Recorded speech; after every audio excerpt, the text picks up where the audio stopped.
Tes oreilles entendront derrière toi la voix qui dira: Voici le chemin, marche-y. Ésaïe 30, 21. Ce verset se rapporte à coup sûr à la voix de Dieu. Nous devrions sans cesse demander dans nos prières d'être constamment enseignés à entendre parfaitement et clairement cette voix. Car ce n'est qu'en entendant sa voix, jour après jour, que toutes nos questions peuvent trouver une réponse et que tous nos problèmes peuvent être résolus. Il faut de la foi et de la patience pour entendre la voix de Dieu. Dieu parle, bien que très peu de croyants jouissent du privilège d'entendre sa voix tous les jours et distinctement. Il est clair selon le psaume 29 que la puissance de Dieu se manifeste parfaitement quand sa voix parvient jusqu'à nous. La voix de l'Éternel est puissante. La voix de l'Éternel est majestueuse. La voix de l'Éternel brise les cèdres. L'Éternel brise les cèdres du Liban. Psaume 29, 4 à 5. La voix de Dieu brise les cèdres, fait jaillir des flammes de feu. Elle fait trembler le désert. Ces paroles sont répétées pour montrer la grande puissance de Dieu dans votre vie et la mienne ont besoin et dont Dieu dispose de notre faveur. Nous avons déjà constaté comment cette leçon a été enseignée au prophète Élie dans 1 Roi 19, 12. Il entendit la voix douce et subtile de Dieu. Il avait vu la grande puissance de Dieu descendre sous la forme d'une flamme et consumer l'Holocauste. Par la suite, Dieu avait envoyé la pluie.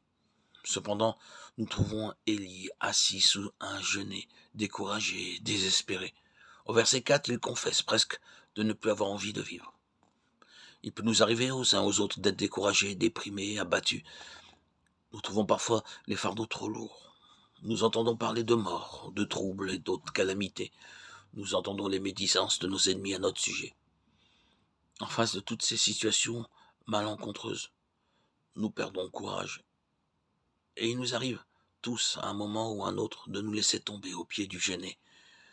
Mais le fardeau d'Élie devient plus léger lorsqu'il entendit la voix douce et subtile selon 1 Roi 19, 12. Son désir de mourir et tous ses doutes au sujet de Dieu s'évanouirent. Un nouveau secret lui fut révélé. Dieu lui communiqua très clairement sa pensée. Après toutes ces années de ministère, il apprit combien les voix de Dieu sont différentes de celles de l'homme. Quel que soit votre fardeau ou votre problème, si vous avez vraiment appris ce secret, vous sortirez de la lutte en vainqueur. Nous devons apprendre le secret d'entendre la voix de Dieu et de connaître ses voix. Comment est-il possible à nous aussi de faire l'expérience d'entendre la voix de Dieu? L'apôtre Paul a appris cette leçon au moment même de sa conversion. Nous voyons dans Acte 9 que le Seigneur lui-même l'a rencontré et lui a parlé. Quand Saül posa la question suivante: Seigneur, que veux-tu que je fasse? Le Seigneur lui dit seulement de se rendre dans la ville. Pourtant, il aurait pu tout lui dévoiler sur le champ s'il l'avait voulu. Il est donc apparu à Saül.